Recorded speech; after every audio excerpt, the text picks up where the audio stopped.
আসসালামু আলাইকুম প্রিয় ভিউয়ার্স, আমি আজকে আপনাদেরকে দেখাচ্ছি আমাদের এলাকার ধানের 22 ধান।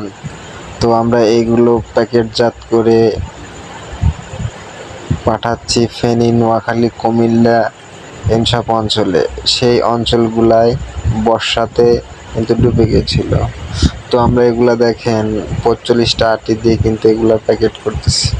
এগুলা বোঝা বেঁধে তারপরে এটা প্যাকেটিং করে তারপরে এটাকে আমরা গাড়ি লোড করি।